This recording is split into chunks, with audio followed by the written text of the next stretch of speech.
It is more noble to teach young people about responsibilities than about rights. That's a good conservative message. It's like you have a son, you know, or you have a daughter, and you say, bloody well, grow up, stand on your own 2 feet, make something of yourself, right? So that I can be proud of you when you come over, and so that maybe you're useful in a crisis. It's like, pick up your damn load, and shoulder it, and do something useful, and forget about your damn rights for a while. You can think about what it is that you should be doing to benefit yourself and your family and society, and you'll find some purpose in your life because of that. And so, well, that's a counterposition to the perpetrators of the endless rights buffet, right? Well, as long as we give you enough rights, you're going to be what? Free? You're going to be happy? It's like, yeah, sure. You'll drown in the sea of chaos. And that's what's happening to people now too. So, and that's why young people are so hungry to have someone talk to them about responsibilities. Here's another one. Radical change should be viewed with suspicion, particularly in a time of radical change. Okay, there's never been a time in the history of the world where things are changing as fast as they are now. And not only are they changing fast, the rate at which they're changing is increasing. Like, we're moving fast forward at such a rate that it's unbelievable. You can't even keep up. I don't care what discipline you're in. It's like, it's not so bad to have some people putting their feet in the ground, they're digging their heels in and say, look, we got a lot to swallow already, we got a lot to chew on and digest. Let's not muck about with everything that's worked so far. What has worked? It's not such a bad idea for people to have long-term families, right? We could say, let's try to support the family. We could even say, let's try to support the traditional family. Why? Well, maybe boys and girls need role models of each sex. I know that's a terrible thing to say, but it is possible. It's certainly the case too that intact two-parent families have children that thrive more than broken families. And broken families are a catastrophe for everyone. Now you might say, well, I shouldn't stay with someone that I don't get along with. And it's like, yeah, fair enough, except that there's no one that you're ever going to find to stay with that you're going to get along with all of the time, especially in your shoddy condition. And so you're lucky that anybody will put up with you for a week, much less your whole life. It's like the point of marriage is to tough it out.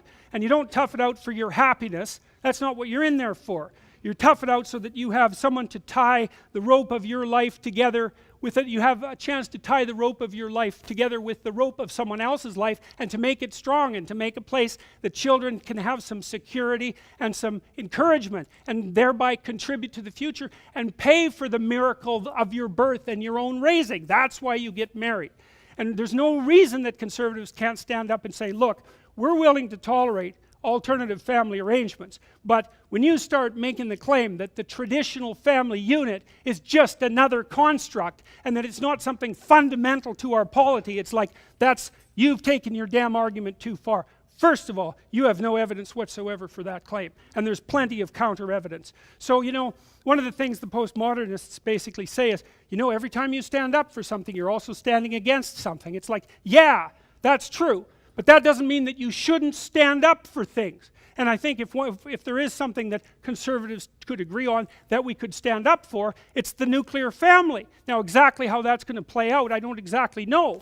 But it's not anything to be ashamed of to say, well, it kind of looks like that structure's worked quite well for the entire duration of mankind, and so maybe we mess with it at our peril.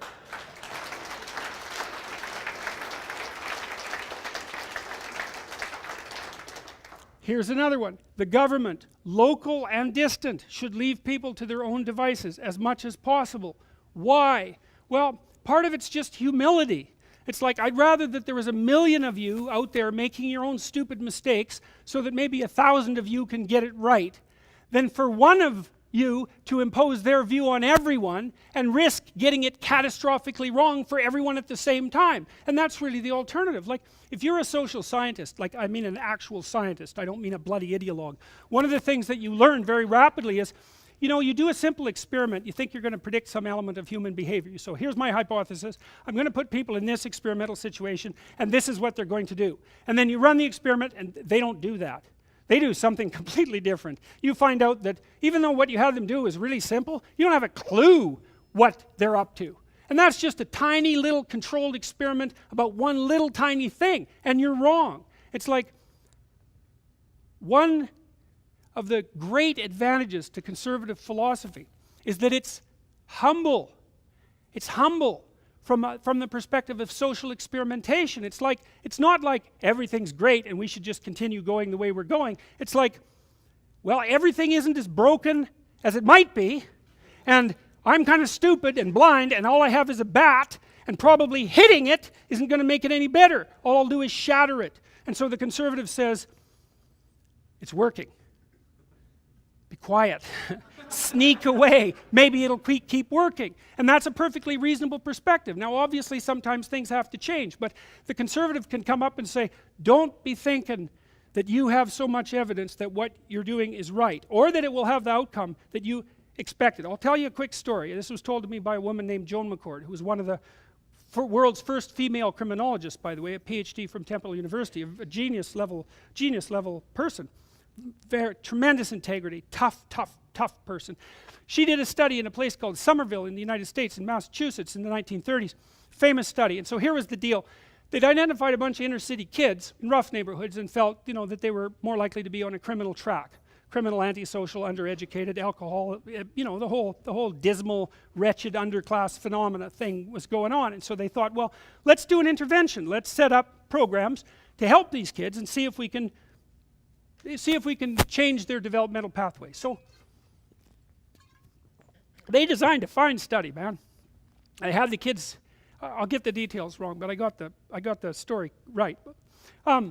They had the kids, they made them more literate, they educated them more. They had their parents take training courses. They did social skills training. Like, they did all sorts of things to try to make the kids' lives turn out better. And to top it all off, because the kids were stuck in the inner city, they took them all out to summer camp for a couple of weeks a year. And so they could get away from the city and, enjoy the countryside and have a little bit of a vacation, a little taste of a higher quality life. Yeah, so great. Everyone's thrilled with the damn program. The kids are having a great time at camp. The counselors are thrilled. The psychologists, they think they're doing a wonderful job. Great, it's working beautifully. Except, then they did the data analysis. Guess what happened? The kids in the treatment group, there was a control group, right, that didn't get all this special treatment, randomly assigned. It was a very nice experiment. The kids in the treatment group did worse on virtually everything that was measured. Worse. Why? Don't put antisocial kids together in the same camp for 2 weeks during the year. Right, because what happens is that the bad kids teach the slightly less bad kids to be worse. It's a well-documented phenomena. That's why what happens in prisons happens in prisons. What we do with criminals is the worst thing you could possibly do to criminals if you don't want them to continue to be criminals, except for the fact that you keep them in there till they're old enough, generally speaking, so they're less likely to engage in criminal activity. But what was learned from the Somerville study was, don't be so sure your good intentions are going to produce the results that you intend, because they probably won't, and they probably won't for reasons that you never even imagined. And the other one was, don't group bad kids with good kids on the assumption that the good kids will make the bad kids better, because that isn't what happens. What happens is the reverse. If you put 2 or 3 bad kids with a bunch of good kids, then the good kids get worse. The bad kids don't get better. Very well documented social science finding. Well, the reason I'm telling you the Somerville story is because, God, who could argue with that study, right? It's like, these kids were poor, they were struggling. It's like you want to lift them up, you want to make their life better. You do this wonderful, expensive, well-motivated experiment, and then you run the damn data analysis and you find out that there was one thing wrong with your social intervention philosophy that you didn't understand, and you actually made it worse. Well, and so Joan McCord, she spent much of the rest of her life going around telling social scientists, when you run a social experiment, politicians, the same thing. When you run a social experiment, especially on a large number of people, especially without their consent, then gather the data and do the follow-up study. Because it's highly probable that you'll find that what you did didn't work, or maybe it even worked backwards. And you'll never know that unless you do the study. And so what people took away from that, the social interventionist types took away from that was, whatever you do with your social intervention policy, don't run the study. Right. That was the wrong lesson, by the way.